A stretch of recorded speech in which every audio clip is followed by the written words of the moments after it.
Certas traições não destroem apenas um casamento, elas destroem quem você pensava que era. Meu marido, minha filha adotiva e a melhor amiga dela, os três juntos, na minha própria cama, quando eu deveria estar longe de casa. Bom dia, meus queridos. Sou a Dona Helena. E hoje tenho 78 anos. Se você está assistindo a esse vídeo, talvez esteja passando por alguma barra na vida, ou talvez só queira ouvir a história de uma senhora que já viveu muita coisa. Antes de começar meu relato, queria pedir para você curtir esse vídeo, se inscrever no canal e me contar nos comentários de onde você está me assistindo. É sempre uma alegria saber que minhas palavras chegam em tantos lugares diferentes. A história que vou contar hoje não é fácil para mim. Mesmo depois de tantos anos, ainda sinto um aperto no peito quando lembro.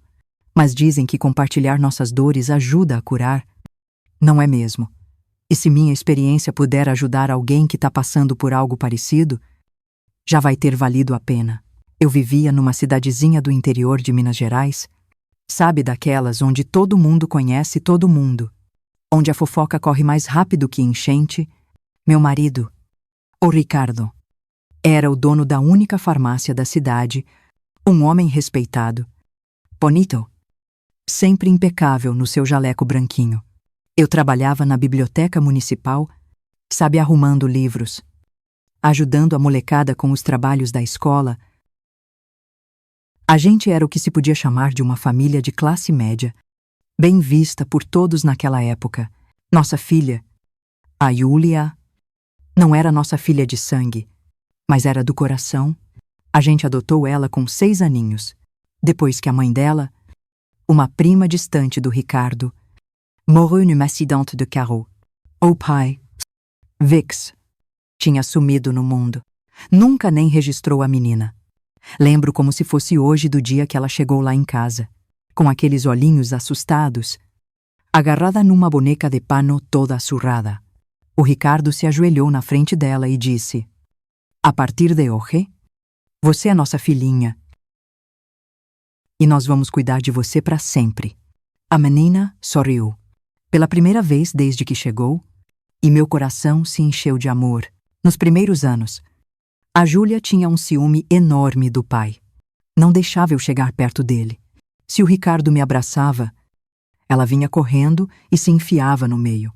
Se a gente estava conversando, ela interrompia. Na época, eu achei bonitinho. É natural.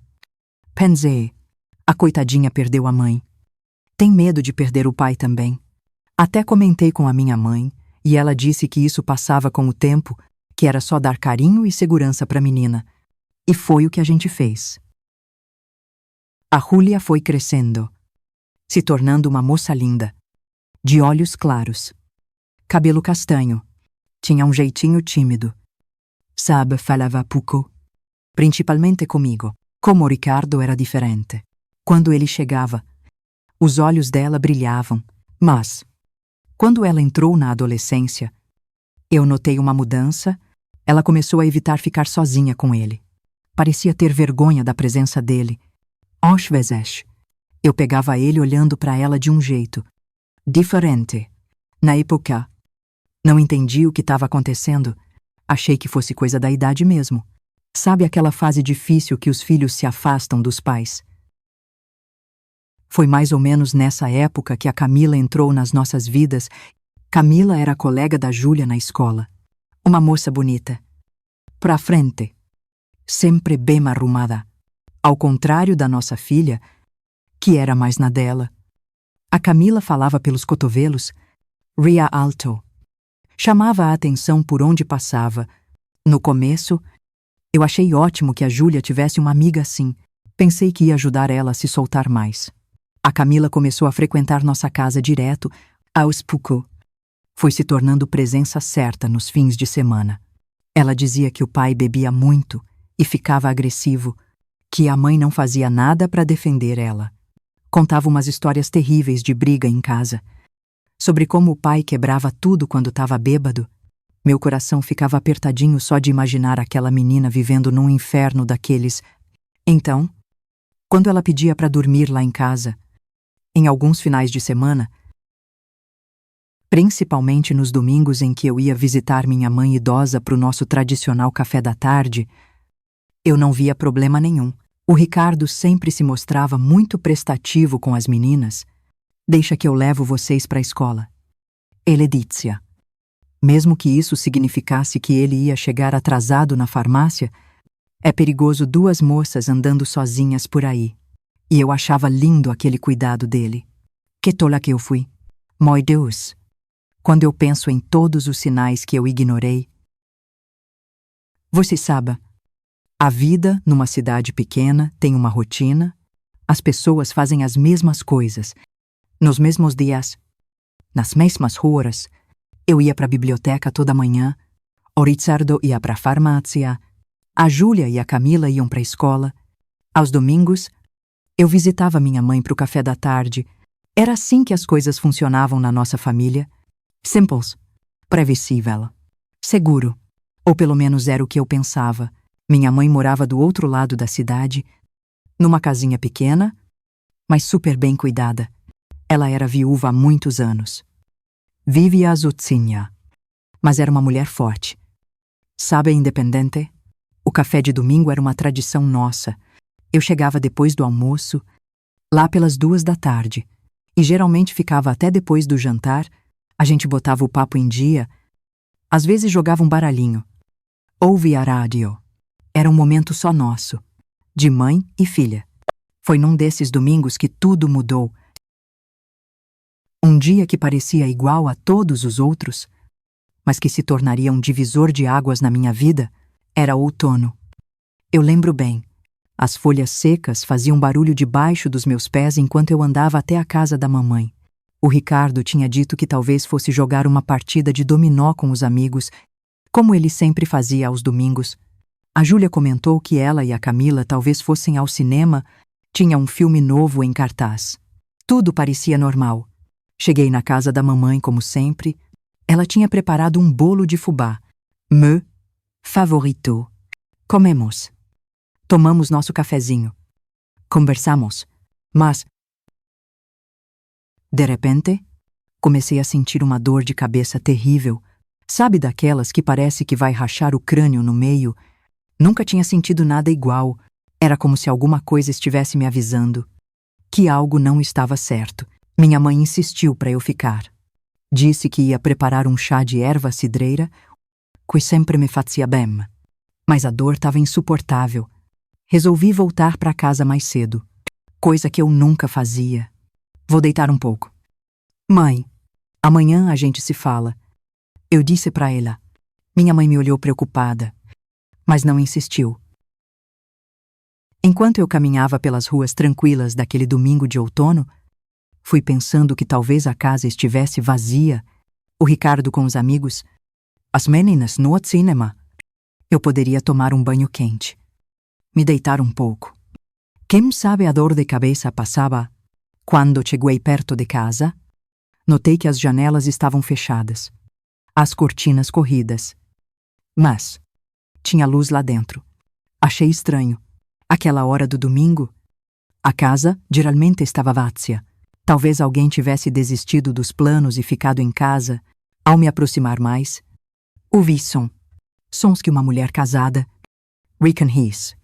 Meu coração disparou.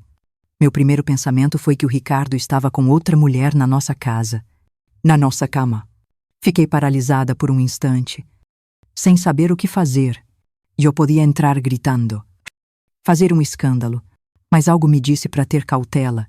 Em vez de ir pela porta da frente, dei a volta na casa até o nosso quarto. A janela estava fechada, mas a cortina não estava completamente encostada. Tinha uma frestinha. Me aproximei em silêncio e olhei. O que eu vi naquele momento destruiu tudo o que eu acreditava sobre a minha vida. Minha família, meu casamento.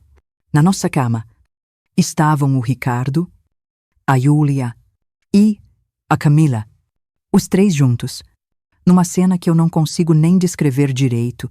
E o pior, a Júlia estava com aquela câmera Kodak que tinha ganhado de aniversário. fotografando meu marido com a Camila em Doras.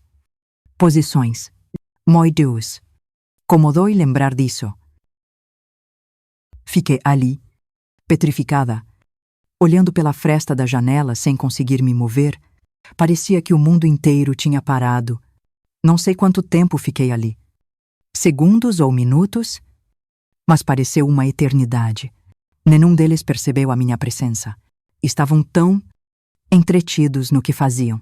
Quando finalmente consegui me afastar da janela, minhas pernas estavam bambas, senti o menho. A dor de cabeça piorou. Achei que ia desmaiar ali mesmo. Mas algo dentro de mim, talvez orgulho, talvez instinto de sobrevivência, me fez andar. Saí andando sem rumo pelas ruas da cidade, tentando processar o que eu tinha acabado de ver. Minha mente era um turbilhão. Como isso pôde acontecer? Como eu não percebi antes? Quantas vezes isso já tinha acontecido? Desde quando? Será que começou? Quando a Júlia ainda era menor de idade? Meu Deus! E se começou quando ela era criança? A ideia me dava ainda mais náuseas. Pensei em todas as vezes que o Ricardo insistiu para levar as meninas na escola, em todas as vezes que a Camila dormiu lá em casa quando eu não estava, no jeito que a Júlia mudou na adolescência. Caminhei por horas. Chorei até não ter mais lágrimas. Sentei num banco da praça, longe de onde as pessoas costumavam passar no domingo, e fiquei olhando o céu escurecer. Eu precisava decidir o que fazer. Meu primeiro impulso foi ir embora, pegar o primeiro ônibus para qualquer lugar, começar uma nova vida longe daquela traição. Mas algo dentro de mim se recusava a fugir. Por que eu deveria sair da minha casa? Por que eu deveria ser a exilada? Não, eu não ia embora. Eles que deveriam ser. Quando finalmente voltei para casa, já era noite. Consegui recompor meu rosto, disfarçar que tinha chorado. Entrei como se nada tivesse acontecido. O Ricardo estava na sala, vendo televisão. As meninas estavam na mesa da cozinha, fazendo alguma lição de casa. Todos me olharam quando entrei. Helena, moi bem? Você voltou cedo, disse o Ricardo, parecendo genuinamente surpreso. Tava com dor de cabeça. Respondi, mantendo a voz firme. Vou deitar um pouco. Fui para o quarto. Aquele mesmo quarto onde horas antes. Não.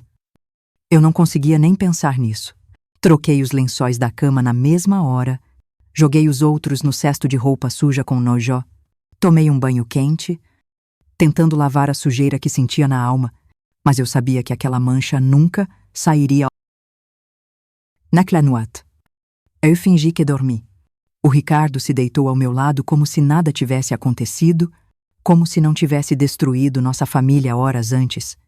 Ele tentou me tocar, mas eu me esquivei, dizendo que ainda estava com dor de cabeça. Não consegui pregar o olho um minuto sequer. Fiquei olhando para o teto, planejando o que eu faria a seguir. Sabia que precisava de provas. Minha palavra contra a deles não seria suficiente. Não numa cidade pequena como a nossa.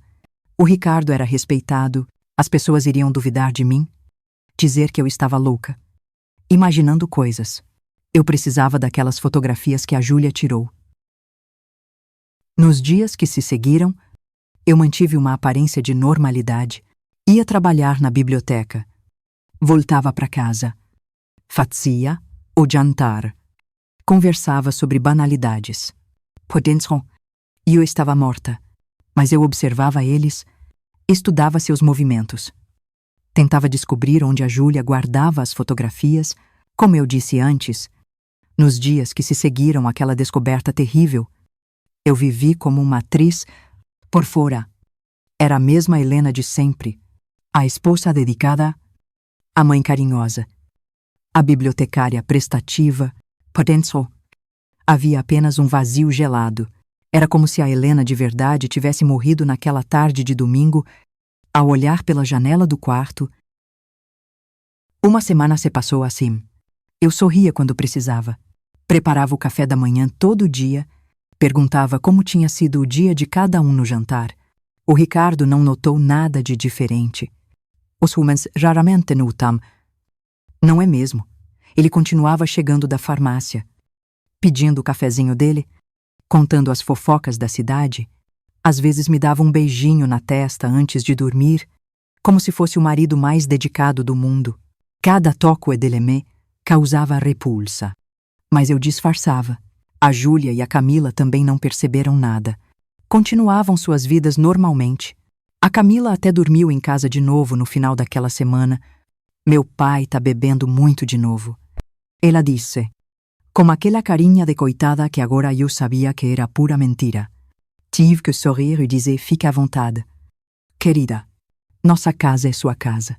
Me custou cada palavra. Durante aquela semana, observei atentamente os hábitos da Júlia. Ela guardava a câmera Kodak numa gaveta da escrivaninha. Várias vezes a peguei escrevendo num diário que escondia debaixo do colchão. Também notei que sempre trancava o quarto quando saía, usando uma chavinha que carregava num cordão junto com uma medalhinha de Nossa Senhora que ganhou na primeira comunhão. Era como se ela tivesse algo muito valioso para esconder. E tinha. Eu precisava descobrir onde estavam aquelas fotografias. Tinha certeza de que não as revelaram na nossa cidade. Todo mundo conhecia. Todo mundo. Se a filha do farmacêutico aparecesse com fotos daquele tipo, a notícia se espalharia em minutos. Provavelmente. Ela revelou na cidade vizinha, onde ninguém a conhecia. A oportunidade surgiu numa quinta-feira. A Júlia mencionou no jantar que teria uma excursão da escola no dia seguinte, para visitar um museu na capital. Sairiam cedo e só voltariam à noite. O Ricardo comentou que teria uma reunião com representantes de um laboratório farmacêutico e também passaria o dia fora. Seria a minha chance. Naquela noite, mal consegui dormir. Pensando no que faria, parte de mim queria apenas pegar as malas e ir embora. Chamou-lhe para trás. Outra parte queria confrontar Luz. Gritar. Expor toda aquela podridão. Mas uma terceira parte, uma parte que eu nem sabia que existia dentro de mim, queria a vingança. Uma vingança calculada, a fria, que os marcasse para sempre, assim como eles me marcaram. Na manhã seguinte, me despedi de todos normalmente. Boa viagem. Filha, aproveite o museu. Boa sorte na reunião. Querido, sorrisos. Beijinhos na boquete. Aceninhos de despedida. Esperei 1 hora depois que todos saíram, para ter certeza de que ninguém voltaria por ter esquecido algo. Então, comecei minha busca. Primeiro, tentei abrir a porta do quarto da Júlia, trancada, como eu esperava. Lembrei que tínhamos uma cópia da chave guardada na gaveta da cozinha. Para emergências, encontrei a chave e abri a porta. O quarto estava arrumado, a cama feita, na escrivaninha, os livros da escola empilhados, bem organizadinhos. Abri todas as gavetas. Uma por uma, encontrei a câmera Kodak. Como já sabia, mas nenhuma fotografia. Procurei no guarda-roupa. Entre as roupas. Nas caixas de sapatos, nada. Olhei embaixo do colchão e encontrei o diário, mas hesitei em ler. Aquilo parecia um limite que eu ainda não estava pronta para cruzar. Comecei a ficar frustrada. Onde estariam aquelas fotografias? Sentei na cama, olhando ao redor, tentando pensar como uma adolescente que quer esconder algo proibido. Foi então que eu notei. O assoalho de madeira do quarto tinha uma tábua um pouquinho mais curta que as outras, quase imperceptível. Debaixo da cama, abaixei para olhar melhor e percebi que a tábua estava solta, com o coração disparado. Puxei a tábua, e ali estava, uma esconderijo perfeito. Dentro, uma caixinha de metal. Daquelas de guardar joias, abri com as mãos trêmulas. Dentro, havia várias fotografias e uma caderneta. Quando eu vi aquelas imagens, senti como se tivesse levado um soco no estômago. As fotos confirmavam tudo que eu tinha visto pela janela naquele domingo, e mais, muito, havia dezenas delas, tiradas em diferentes ocasiões, algumas só do Ricardo com a Camila. outras dos três juntos. Outras ainda. Não consigo nem descrever. O pior era ver os rostos deles sorrindo, como se aquilo fosse a coisa mais normal do mundo, como se não estivessem destruindo uma família, traindo a confiança de uma esposa e mãe, com as mãos trêmulas. Abri a caderneta. Era uma espécie de diário, mas diferente daquele que a Júlia guardava embaixo do colchão. Este era especificamente sobre aquilo. Tinha datas, lo que, descrições, moidois. Aquilo estava acontecendo há mais de um ano. Sempre que eu estava fora, principalmente nos domingos do café com minha mãe. Às vezes, quando eu ia ao mercado ou visitava uma amiga doente, eles planejavam tudo. Esperavam o ser. E então, senti uma náusea subir pela garganta, corri para o banheiro e vomitei tudo que eu tinha no estômago. Depois, lavei o rosto com água fria, tentando recuperar o controle. Precisava pensar com clareza. Precisava de um plano. Voltei ao quarto da Júlia. Peguei todas as fotografias e a caderneta. Coloquei tudo na minha bolsa. Recoloquei a tábua no lugar. Arrumei a cama que tinha desarrumado durante a busca. Tranquei a porta e devolvi a chave à gaveta da cozinha. Não havia sinal de que eu estivera ali. Passei o resto do dia sentada na mesa da cozinha, olhando para aquelas provas da minha desgraça, tentando decidir o que fazer com elas. Eu podia queimá-las, destruir a evidência daquela aberração, fingir que nunca tinha visto nada. Podia mostrar pro Ricardo, confrontá-lo, exigir explicações. Podia mostrar para uma amiga, pedir um conselho, mas nenhuma dessas opções parecia suficiente. A dor que eu sentia era grande demais para ser apagada tão fácil, a traição era grave demais para ser varrida para debaixo do tapete e, além disso, havia o ódio. Um ódio que eu nunca tinha sentido antes, que fervia dentro de mim como lava, exigindo ser liberado. Foi então que me lembrei. Nosso aniversário de casamento estava chegando por 25 anos de casamento. Bodas de prata. Era costume na cidade celebrar datas como essa. Os casais geralmente faziam uma festinha, convidavam a família, os amigos próximos, os vizinhos. Era uma forma de reafirmar os votos, celebrar a união. Um sorriso amargo se formou nos meus lábios. Seria perfeito. A celebração de um casamento que, na verdade, era uma farsa. A exibição pública de uma união que, nos bastidores, era podre até alma. Sim, eu faria uma festa de aniversário de casamento e seria uma festa que ninguém jamais esqueceria. Naquela mesma tarde, fui até a cidade vizinha, onde ninguém me conhecia. Entrei numa gráfica e mandei fazer cópias das fotografias mais comprometedoras, não todas. Algumas eram perturbadoras demais até para mim, mas o suficiente para mostrar claramente o que estava acontecendo. Pedi que as cópias fossem feitas em papel de qualidade, nítidas, inconfundíveis. O moço da gráfica me olhou de um jeito estranho, mas não disse nada. Paguei em dinheiro e pedi que estivessem prontas em uma semana. No caminho de volta para casa, comecei a planejar cada detalhe da festa. Quem eu ia convidar, o que ia servir, como ia decorar a casa e, o mais importante, como e quando eu usaria as fotografias. Precisava ser um momento de impacto máximo. Algo que expusesse os três da forma mais humilhante possível. Decidi que convidaria os familiares mais próximos. Minha mãe, Claro, o irmão mais velho do Ricardo e a esposa, que moravam na mesma cidade. Minha irmã e o marido dela, que viriam da capital. Alguns primos. Também convidaria vizinhos e amigos chegados. Olimastu Menkiteria Mengenu. O casal de idosos que morava ao lado e sabia de tudo que acontecia na rua. A dona Cida da padaria, que era a maior fofoqueira da cidade. Alguns colegas do Ricardo da farmácia. O diretor da escola onde a Júlia estudava. 2 ou 3 amigas minhas da biblioteca. Oh, uai!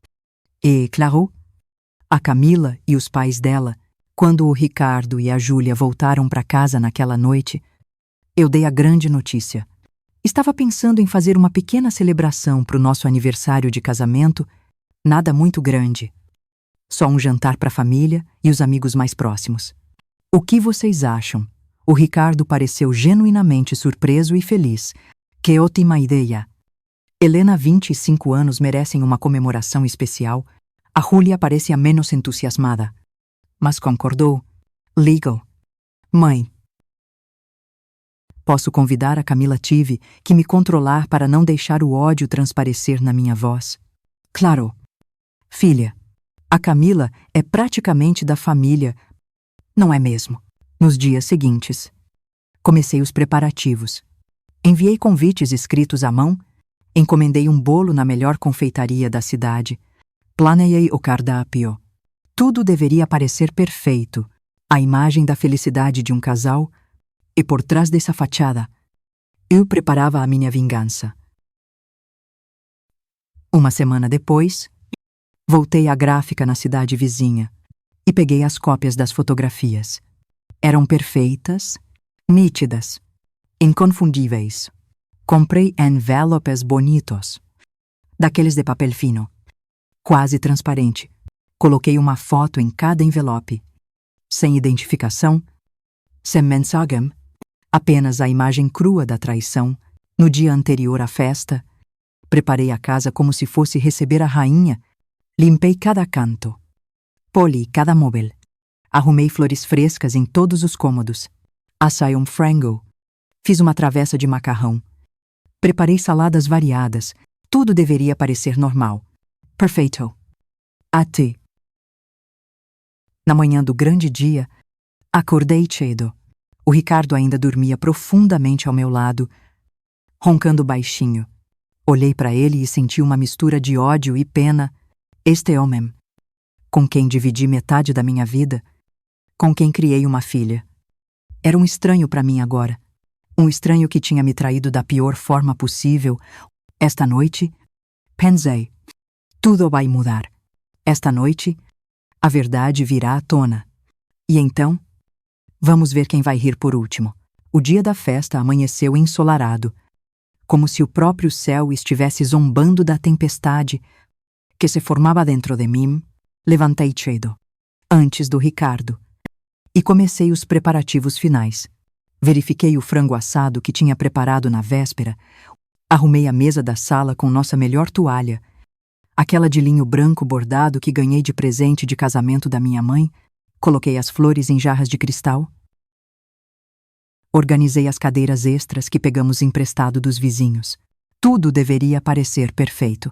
Os envelopes com as fotografias estavam guardados numa caixa de sapatos no alto do meu armário. Escondidos embaixo de um cobertor velho, ninguém mexia ali. Aquela caixa era meu segredo, minha arma, minha salvação. O Ricardo acordou lá pelas 9, entrou na cozinha esfregando os olhos e sorriu ao me ver preparando o café. Bom dia, querida. Precisa de ajuda com alguma coisa para hoje à noite. Como ele conseguia olhar nos meus olhos. Sorry. Agir como o marido perfeito. Depois de tudo que tinha feito, engoli o nojo e sorri de volta. Não se preocupe. Moi bem. Tá tudo sob controle. Mas você podia buscar o bolo na confeitaria às 5, na você aliso pro gourmet. Se não for incômodo? Claro. Sem problema. Respondeu, pegando uma xícara de café. 25 anos. Hein? Quem diria que a gente ia chegar até aqui? Ele parecia genuinamente nostálgico, como se nosso casamento fosse algo a ser celebrado e não a farsa que eu agora sabia que era. E quem diria? Murmurai, virando pro fogão, para ele não ver a amargura no meu rosto. A Júlia apareceu pouco depois, ainda de pijama. Mãe, posso usar aquele vestido azul novo hoje à noite? Aquela voz doce, aquela carinha de menina inocente. Olhei para ela e por um instante vi a criança de 6 anos que chegou na nossa casa, assustada, segurando uma boneca surrada. Onde estava aquela menina agora? O que tinha acontecido com ela? Um nó se formou na minha garganta. Mas consegui responder com naturalidade: Claro, filha, você vai ficar linda nele. O dia passou num piscar de olhos. Terminei as saladas. Arrumei a sobremesa na geladeira. Varri a varanda uma última vez. À medida que a tarde chegava, meu coração batia cada vez mais forte. Não tinha mais volta. O plano estava em andamento. O Ricardo saiu para buscar o bolo como prometido. A Júlia se trancou no quarto para se arrumar. Provavelmente falando com a Camila no telefone, combinando os detalhes para a noite. Aproveitei a casa vazia para colocar meu plano em ação. Subi no banquinho da cozinha e peguei a caixa de sapatos do alto do armário, abri e tirei os envelopes com as fotografias, 20 no total. Um para cada convidado-chave, não para todos. Algumas pessoas eu ia poupar, como a minha mãe, mas o suficiente para garantir que a notícia se espalhasse pela cidade inteira em questão de horas. Escondi os envelopes na gaveta da cristaleira da sala de jantar, onde a gente guardava os talheres de prata, que só usava em ocasiões especiais, seriam a sobremesa especial da noite. Os convidados começaram a chegar por volta das 7 da noite. Primeiro minha mãe, sempre pontual, trazendo um pequeno embrulho nas mãos. Provavelmente alguma lembrancinha para o aniversário. Depois os vizinhos, o casal de idosos, que sabia de tudo, sobre todos na rua. Logo a casa estava cheia. O irmão do Ricardo e a esposa, minha irmã e o marido. Alguns colegas do Ricardo da farmácia, minhas amigas da biblioteca. O diretor da escola da Júlia. A Camila chegou com os pais. Um casal de aparência simples e um tanto desconfortável no meio daquela pequena celebração. O pai dela não parecia nem de longe o alcoólatra violento que a filha descrevia. Era um homem calado, de olhos tristes, que segurava o chapéu nas mãos, como se não soubesse bem o que fazer com ele. A mãe era uma mulher magra, de sorriso nervoso, que agradeceu muito pelo convite. É muita gentileza sua nos convidar para uma festa tão íntima, Dona Helena. Sorri em resposta, pensando no quão íntima aquela celebração realmente era. Sem que eles soubessem. A noite começou tranquila. Eu servia os salgadinhos na sala. As pessoas conversavam em grupinhos.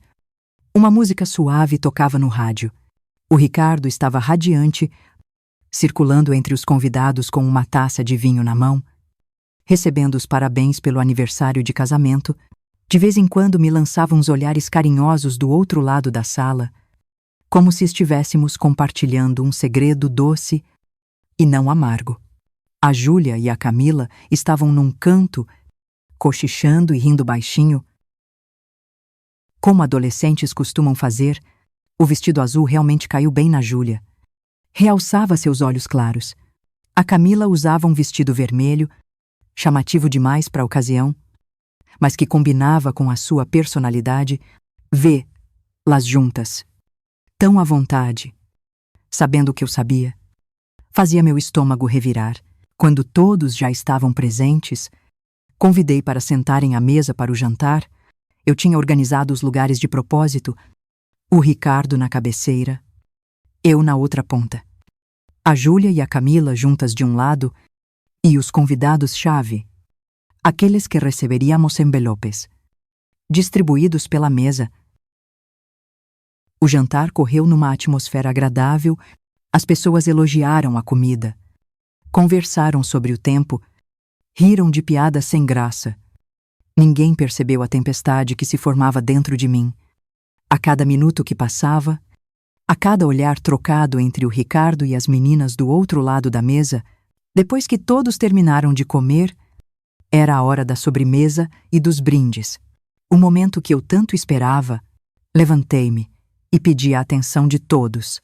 Quero agradecer a presença de cada um de vocês.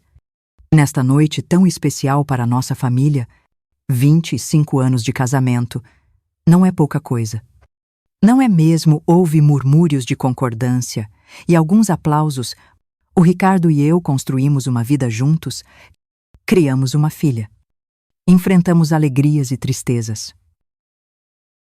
E agora, eu quero propor um brinde.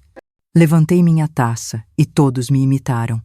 A família, a Eudice, olhando diretamente para o Ricardo, e a verdade, que sempre ve matuna. Algo no meu tom deve ter alertado o Ricardo, porque ele franziu a testa, um pouquinho, mas logo recuperou o sorriso. A família e a verdade. E ele repetiu, erguendo a taça, todos beberão. Então, antes que alguém pudesse dizer mais alguma coisa, eu continuei, e agora eu tenho uma surpresinha especial para alguns de vocês.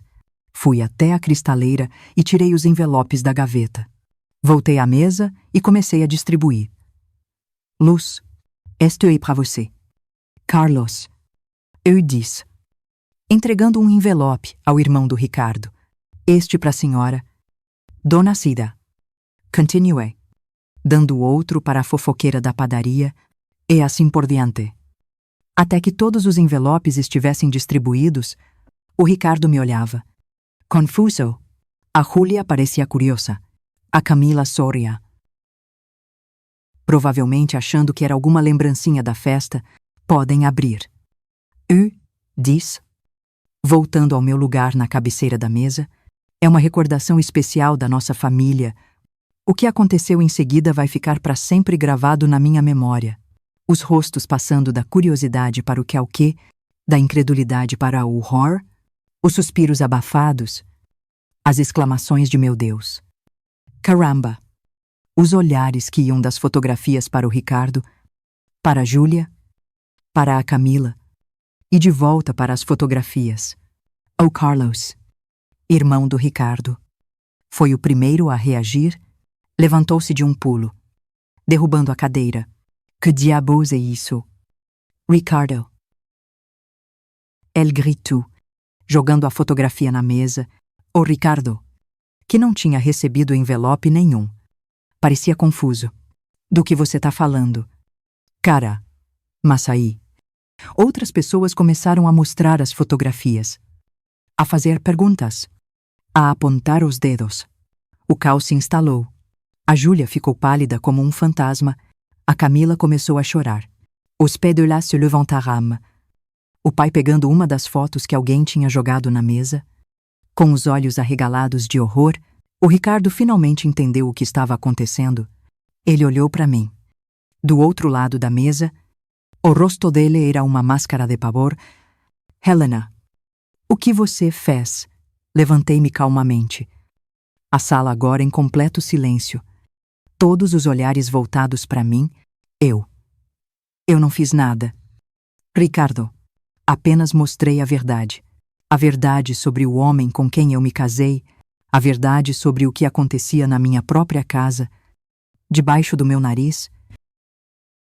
Então, tirei da bolsa, que estava pendurada na cadeira, a caderneta que eu tinha encontrado com as fotos, abri e comecei a ler.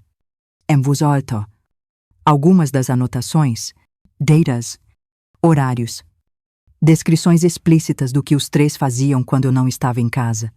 A voz da Júlia, escrevendo sobre o próprio pai adotivo, de uma forma que nenhuma filha deveria escrever, o caos se instalou de vez. Gente gritando, corando, acusando. Os pais da Camila arrastando a filha para fora de casa, o pai ameaçando chamar a polícia, minha mãe desmaiando, sendo socorrida pela minha irmã. O diretor da escola olhando para Júlia, como se nunca a tivesse visto antes.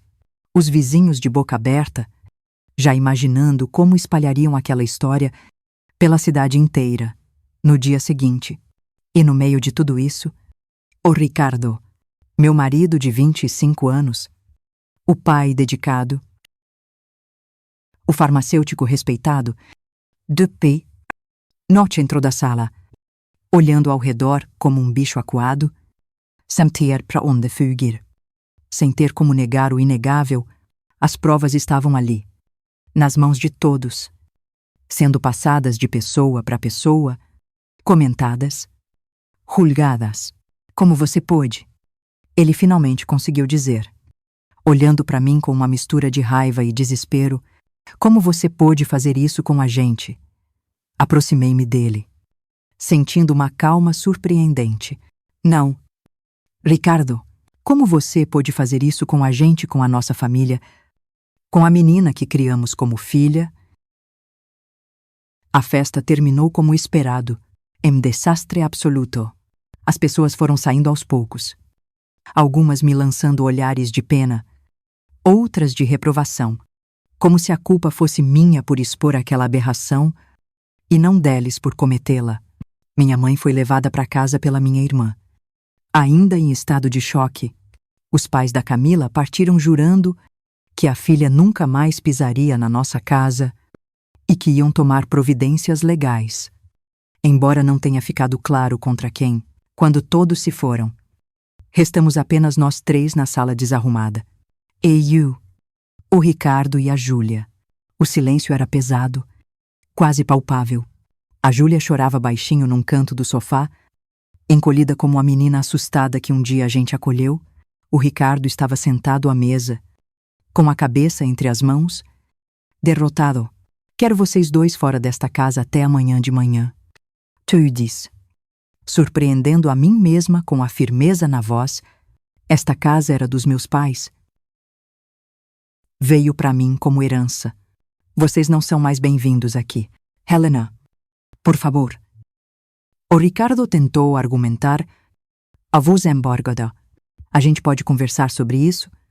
A gente pode buscar ajuda. Terapia. Não há nada para conversar? Kotai? Sentindo o ódio borbulhar de novo. Acabou.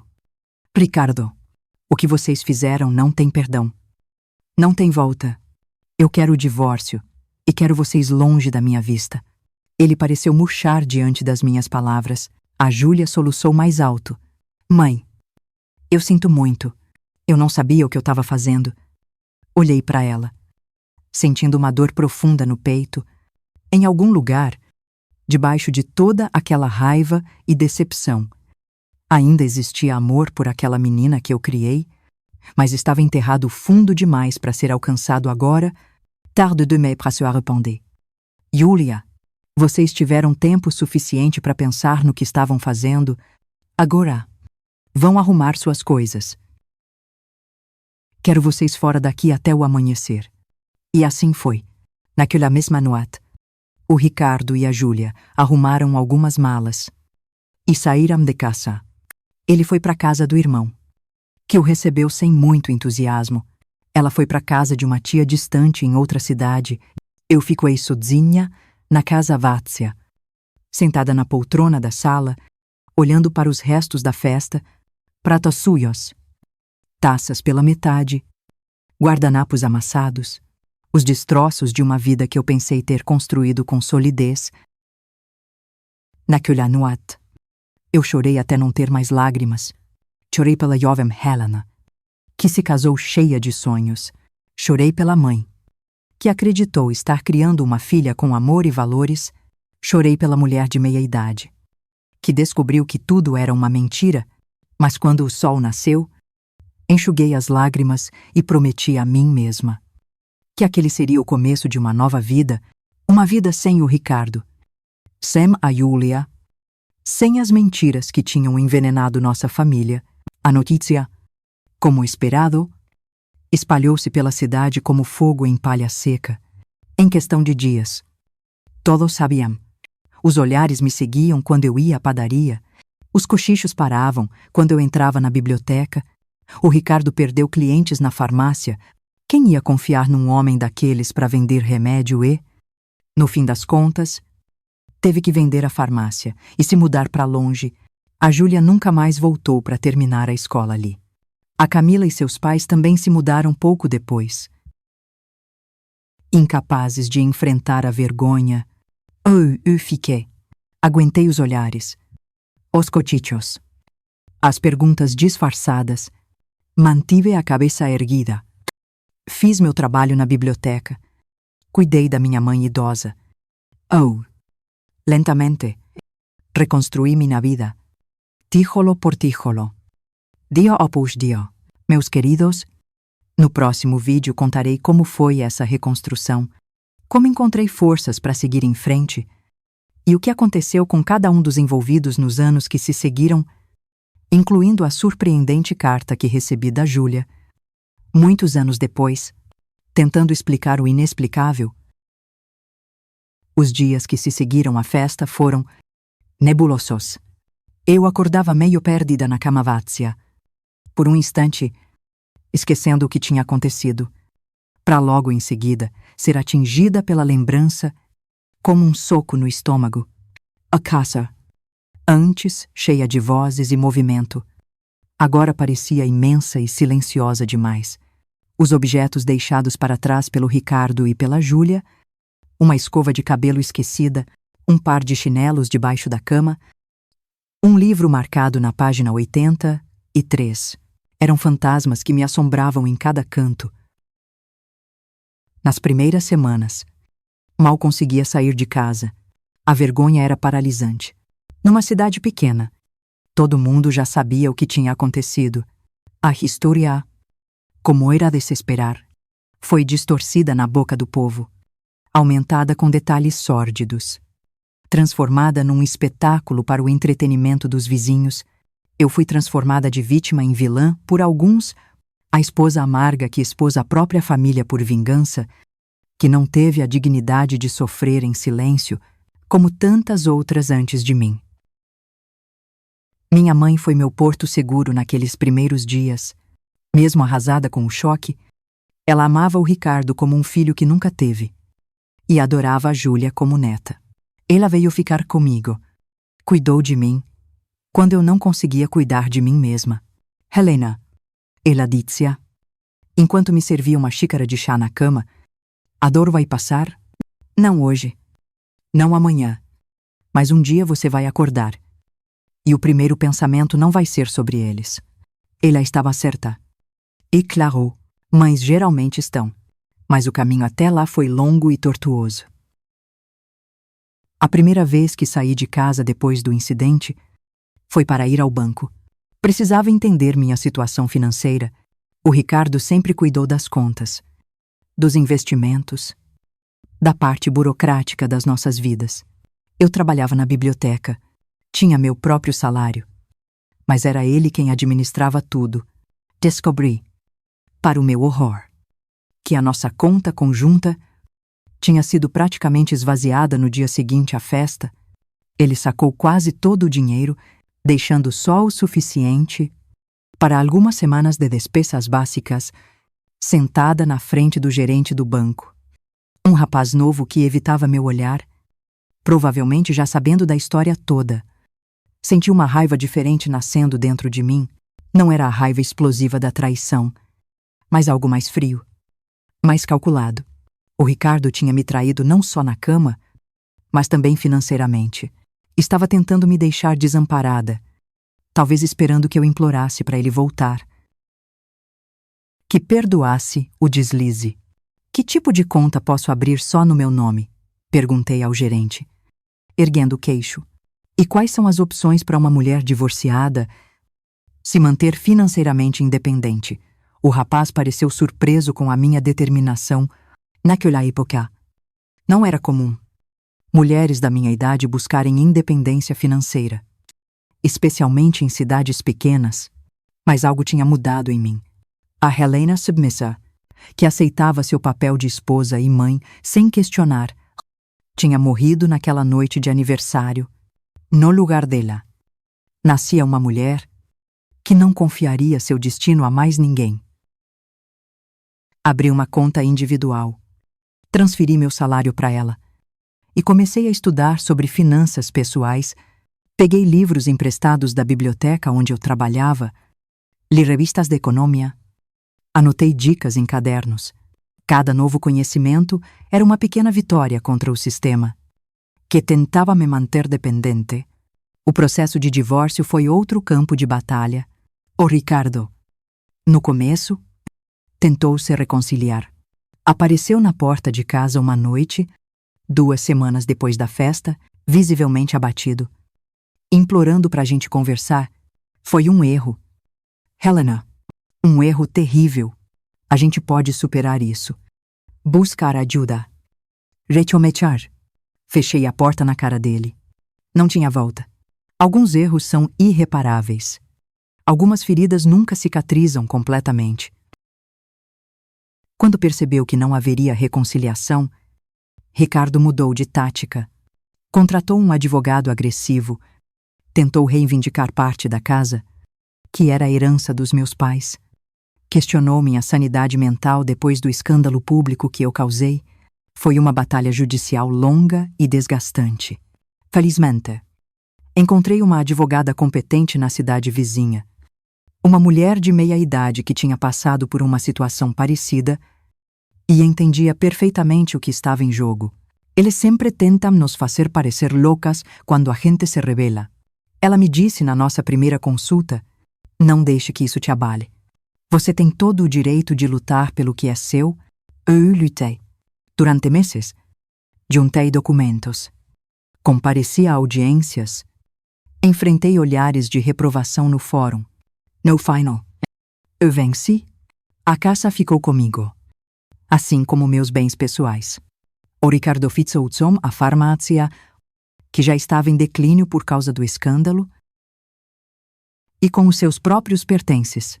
O divórcio foi finalizado 8 meses depois daquela noite fatídica, mas ganhar a batalha legal foi só o começo da minha reconstrução. Eu tinha a casa. Tinha meu emprego na biblioteca, mas havia um vazio imenso dentro de mim. As perguntas me atormentavam nas noites de insônia. Como eu não percebi antes, houve sinais que ignorei. O que eu fiz de errado? Será que eu vou conseguir confiar em alguém de novo? Foi nesse período que comecei a escrever, não um diário, mas pequenas histórias.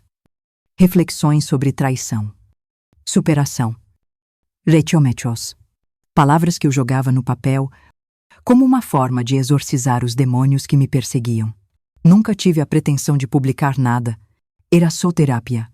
Ou assim eu pensava no início. Dia, minha chefe na biblioteca, a dona Lúcia, me pegou escrevendo durante o intervalo. Ela pediu para ler. Eu hesitei, mas acabei deixando. Os olhos dela se encheram de lágrimas enquanto ela lia as páginas. Helena, ela disse ao terminar, isso precisa ser compartilhado. Vai ajudar tantas mulheres que passam pelo que você passou. Foi assim que, quase sem querer, me tornei colunista do pequeno jornal local, uma coluna semanal, sob o pseudônimo de Fênix, onde eu compartilhava minhas reflexões sobre recomeços. Nunca mencionei minha história pessoal de forma explícita, mas quem me conhecia conseguia ler nas entrelinhas. Para minha surpresa, a coluna virou um sucesso. Recebia cartas de leitoras e alguns leitores, agradecendo pelas palavras de conforto, pedindo conselhos, compartilhando suas próprias histórias de superação. A escrita se tornou meu refúgio, minha forma de dar sentido ao caos que tinha virado minha vida. E, aos poucos, outras oportunidades surgiram. A Jornal Maior, da capital do estado, me ofereceu um espaço para uma coluna mensal. Uma pequena editora mostrou interesse em compilar meus textos em um livro. Comecei a dar palestras em grupos de apoio para mulheres em situação de vulnerabilidade. Não deixei meu trabalho na biblioteca. Eu amava aquele lugar. Os livros, o silêncio reconfortante, o cheiro de papel e conhecimento. Mas agora eu tinha uma renda extra, um novo propósito, uma voz que alcançava além das fronteiras da minha pequena cidade. Financeiramente, comecei a me estabelecer melhor. Com o divórcio finalizado e a casa legalmente garantida como minha, decidi fazer algumas mudanças. Vendi um terreno que tinha herdado de um tio no interior e usei o dinheiro para reformar a casa completamente. Pintei as paredes de cores vibrantes, troquei os móveis, redecorei cada cômodo. Eu precisava apagar os vestígios físicos daquela família que já não existia mais. Também fiz meu primeiro investimento imobiliário, comprei uma casinha no centro da cidade, perto da praça. e a transformei numa livraria-café. Sempre sonhei em ter meu próprio negócio ligado a livros, mas o Ricardo nunca apoiou a ideia. É arriscado demais. Ele disse: e você não entende de negócios. Que ironia pensar nisso agora, considerando que em poucos anos minha livraria se tornaria um dos pontos de encontro mais queridos da cidade, enquanto a farmácia dele fecharia as portas, afundada em dívidas. E o que aconteceu com o Ricardo e a Júlia depois do escândalo? As notícias chegavam até mim. Mesmo quando eu tentava evitar, o Ricardo ficou na cidade por mais uns 2 anos, lutando para manter a farmácia funcionando. Mas o estrago na reputação dele era irreparável. Os clientes foram para a Farmácia Nova, que abriu do outro lado da praça. Os fornecedores começaram a exigir pagamento adiantado, desconfiando da credibilidade dele. No final, ele vendeu o estabelecimento por uma mixaria e se mudou para uma cidade grande no sul do país, onde ninguém o conhecia. Sube.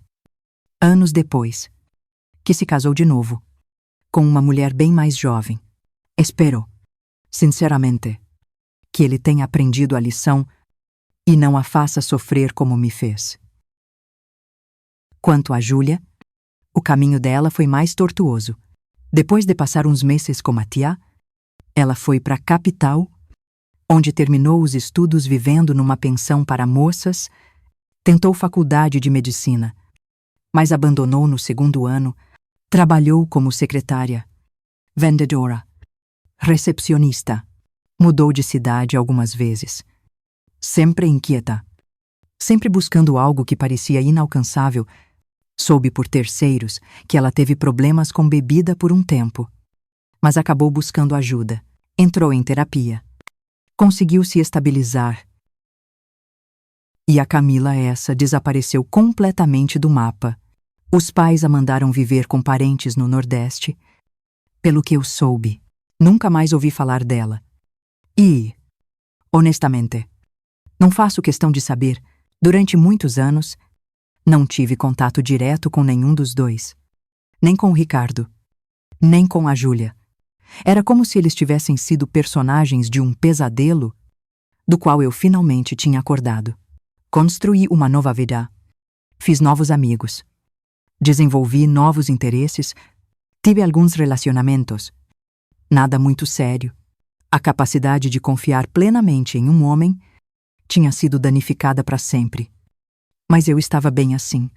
Eu tinha minha independência, meu trabalho, minha escrita, minha pequena livraria.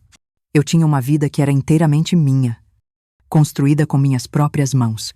Foi somente 15 anos depois do divórcio que recebi a carta da Júlia. 15 anos de silêncio, de ausência, de perguntas sem resposta. A carta chegou numa manhã comum de outono, sem aviso prévio. O envelope era simples, o remetente de uma cidade distante, que eu mal conhecia. Mas reconhecia a caligrafia na hora. Meus queridos, no próximo vídeo, eu vou ler para vocês trechos dessa carta, que mudou minha perspectiva sobre muitas coisas. E trouxe um tipo diferente de encerramento para essa história dolorosa. E contarei também como foi o nosso reencontro. Sim, houve um reencontro. E o que eu aprendi sobre perdão nessa jornada.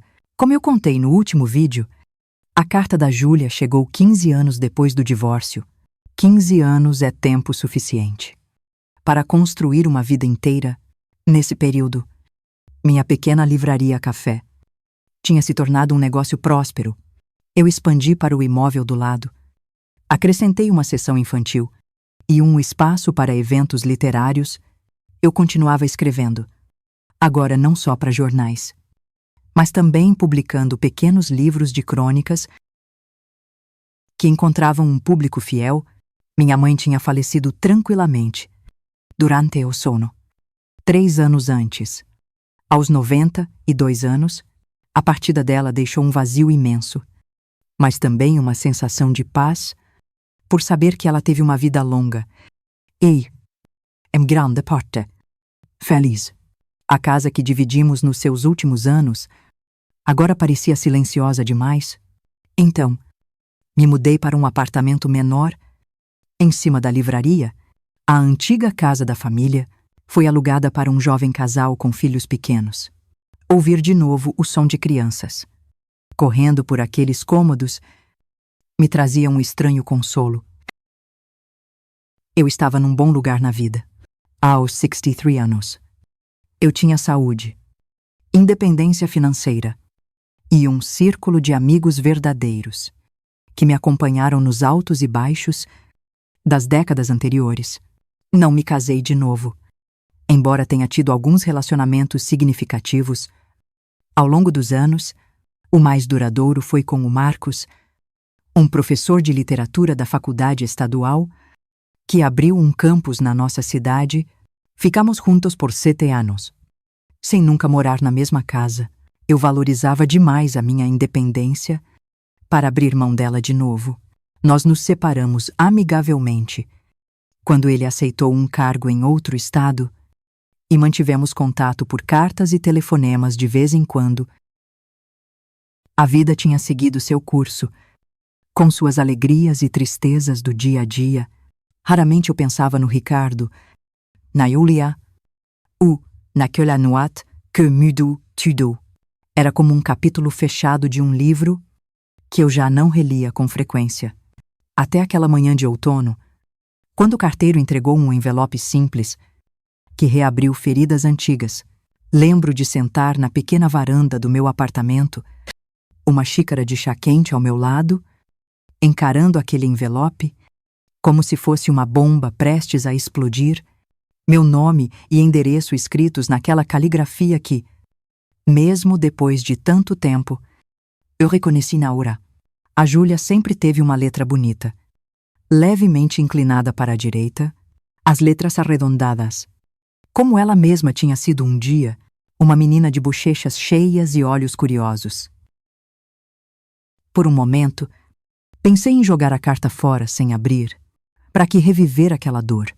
Para que permitir que o passado invadisse o presente, que eu construí com tanto cuidado, mas a curiosidade, ou talvez algo mais profundo, uma necessidade de encerrar o ciclo que nem eu mesma sabia que ainda existia, me fez abrir o envelope. A carta era longa, várias páginas escritas à mão, sem rasuras, como se tivesse sido cuidadosamente planejada e depois copiada a limpo.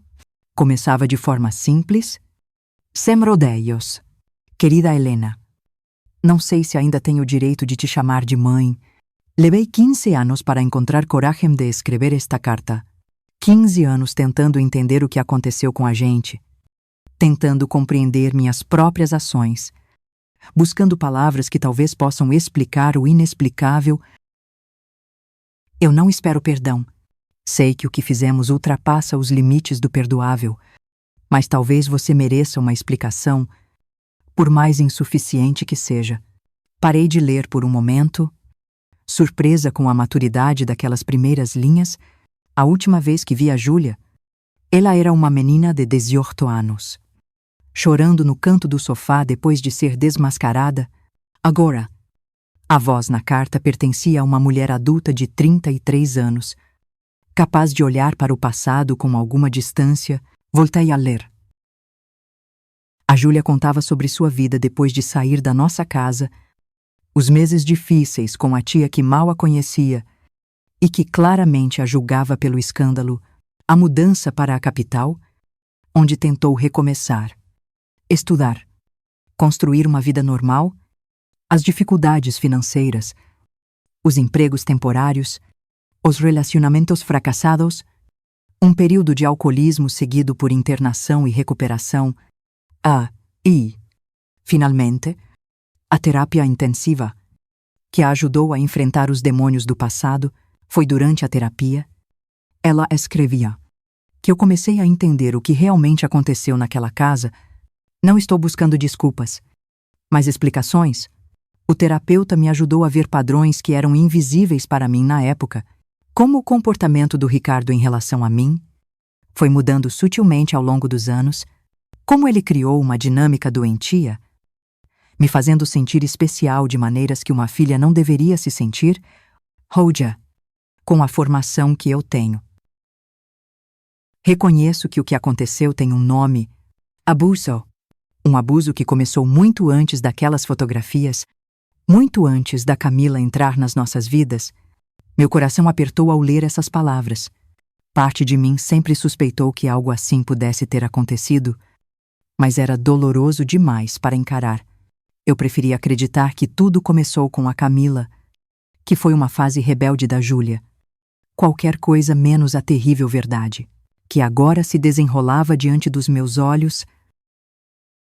Não estou dizendo que não tenho responsabilidade, continuava a carta. Quando a Camila entrou em cena, eu já era, tecnicamente, adulta. Com 18 anos. Deveria saber diferenciar o certo do errado, mas anos de manipulação psicológica tinham distorcido a minha percepção. Quando eu percebi que o Ricardo estava interessado na Camila, senti uma mistura confusa de ciúme e alívio. Ciúme por quê? De alguma forma doentia? A atenção era minha. Alívio porque, talvez Oshim, a atenção dele se desviasse de mim. A carta prosseguia detalhando como a Júlia, numa tentativa desesperada de manter algum controle sobre a situação, sugeriu as fotografias. Era uma forma de documentar, de tornar real algo que parecia um pesadelo, talvez, inconscientemente, fosse também um pedido de socorro, uma forma de garantir que a verdade viesse à tona um dia. A Camila não era realmente minha amiga. Revelava a Júlia. Era só alguém que eu usei para meus propósitos confusos. Como eu mesma estava sendo usada, ela tinha seus próprios problemas, suas próprias carências. O pai realmente bebia, mas não era violento. Como ela dizia, apenas ausente, emocionalmente indisponível. A mãe estava sempre doente, sempre frágil. A Camila buscava atenção e afeto onde conseguia encontrar, assim como eu. A carta continuava por várias páginas, descrevendo o processo doloroso de autoconhecimento e cura que a Júlia tinha percorrido, como ela precisou confrontar não apenas o que tinha feito, mas o que tinha sido feito com ela, como teve que aprender a se perdoar, antes mesmo de pensar em pedir perdão a alguém. Na última página, havia uma revelação que me pegou completamente de surpresa. Sou terapeuta agora, especializada em trauma e abuso. Trabalho principalmente com adolescentes e jovens adultos que passaram por experiências parecidas com as minhas. Tento usar minha própria história para ajudá-los a encontrar um caminho para a cura. É um trabalho difícil, muitas vezes doloroso, mas profundamente gratificante. Cada jovem que consigo ajudar é uma pequena redenção para mim mesma. A carta terminava com um pedido simples. Não espero que você me perdoe. Helena, nem sei se quero colocar esse peso sobre seus ombros. O perdão deve ser uma escolha livre, não uma obrigação. Só queria que você soubesse que aquela menina confusa e perturbada eventualmente encontrou seu caminho. Que, apesar de tudo, eu consegui construir uma vida com significado e que nunca, nem por um momento, eu deixei de sentir sua falta e de me perguntar como teria sido se as coisas fossem diferentes. Se quiser me escrever de volta, ficarei feliz. Se preferir não responder, eu vou entender perfeitamente. A escolha, como sempre deveria ter sido, é inteiramente sua. Com carinho, Júlia. Terminei de ler a carta com lágrimas escorrendo pelo rosto. Um turbilhão de emoções me invadiu. Raiva renovada contra o Ricardo por ter abusado da nossa filha. Culpa por não ter percebido o que acontecia debaixo do meu nariz. Tristeza pelo sofrimento da Júlia.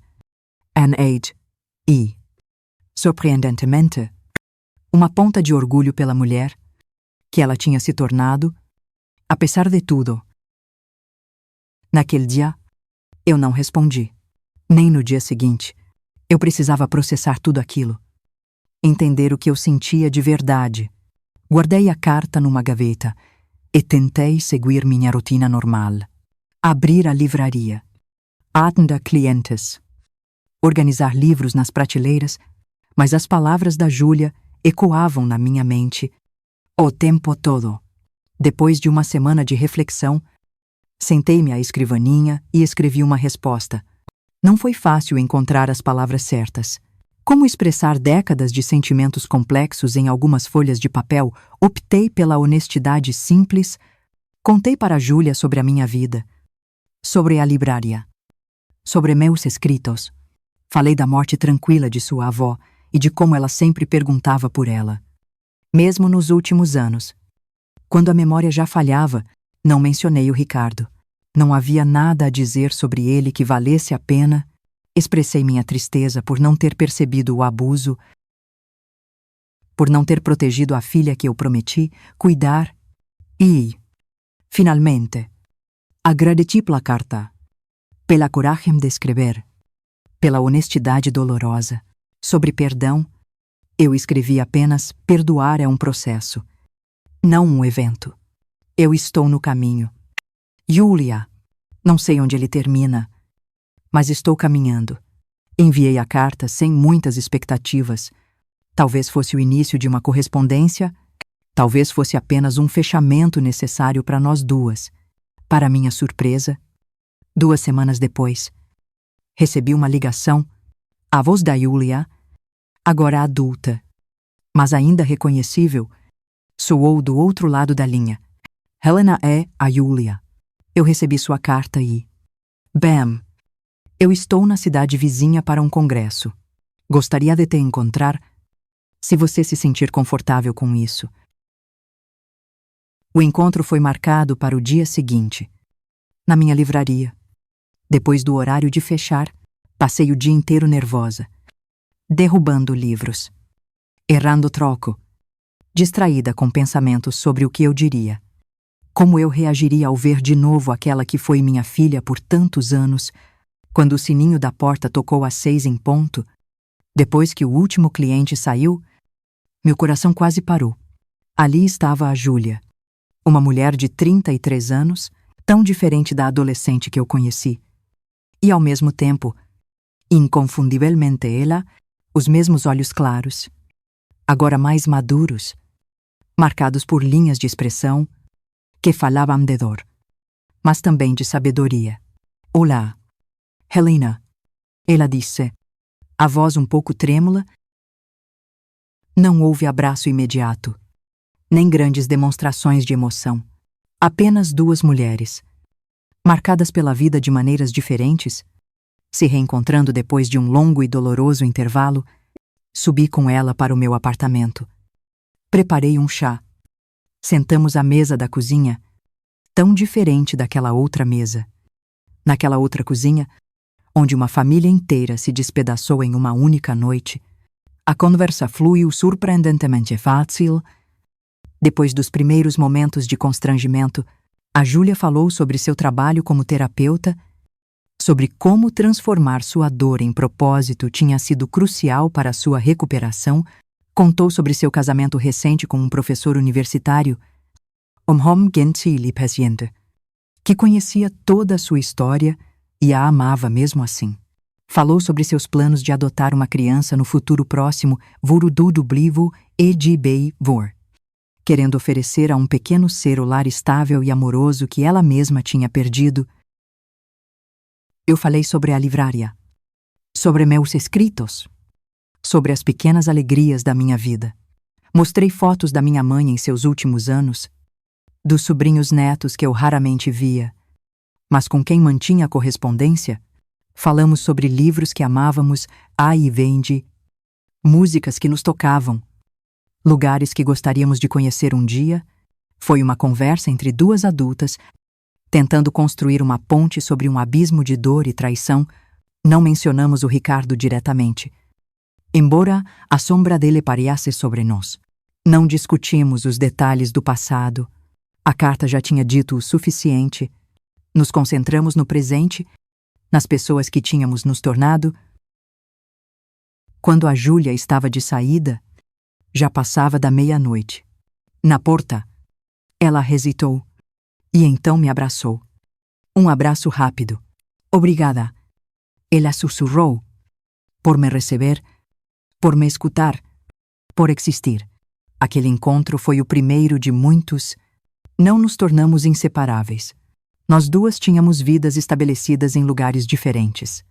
Mas começamos a manter um contato regular, telefonemas mensais, visitas ocasionais quando uma ou outra estava na cidade, uma relação cautelosa, respeitosa, que foi lentamente se transformando em algo próximo de amizade. 3 anos depois do nosso reencontro, eu estava presente quando a Júlia e seu marido receberam em seus braços uma menina de 5 anos, com olhos grandes e assustados. Agarrada a uma boneca surrada, a história se repetia. Mas desta vez, eu jurei em silêncio. Teria um final diferente. Aquela criança seria amada, protegida, respeitada. E eu, agora uma espécie de avó postiça, faria parte desse novo capítulo.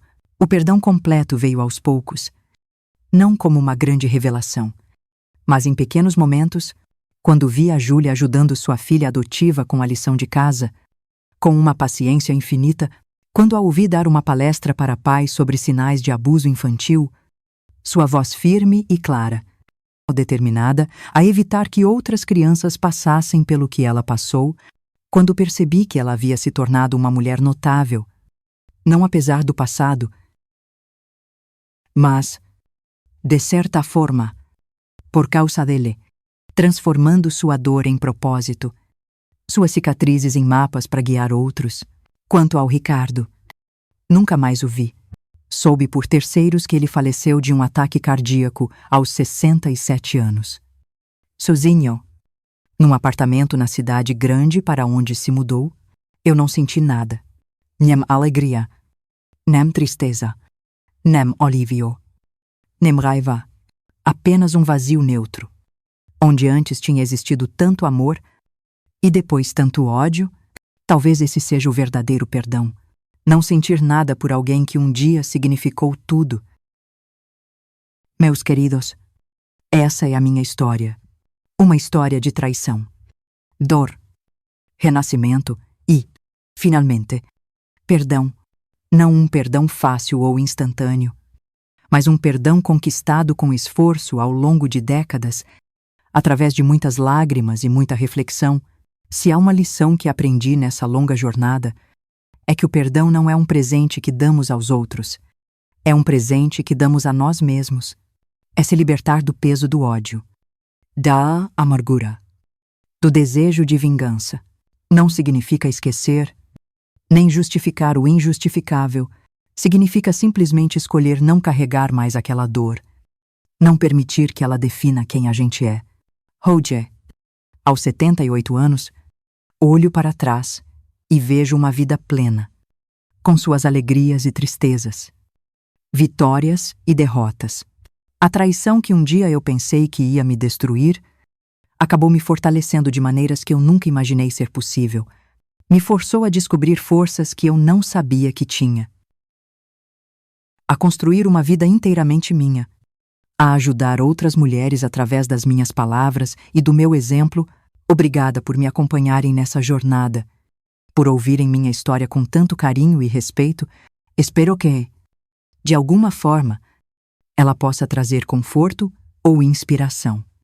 Para quem estiver enfrentando seus próprios desafios, lembremos, não importa quão escura seja a noite, o amanhecer sempre chega e, às vezes, a luz mais bela surge justamente depois das tempestades mais violentas.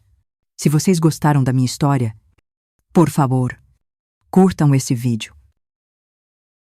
Se inscrevam no canal e compartilhem com alguém que possa precisar ouvir essas palavras. Cada inscrição me incentiva a continuar compartilhando minhas experiências com vocês. E não se esqueçam de deixar seus comentários. Eu adoro saber o que vocês pensam e como minha história tocou suas vidas. Fiquem com Dieu. Meus queridos, até o próximo vídeo.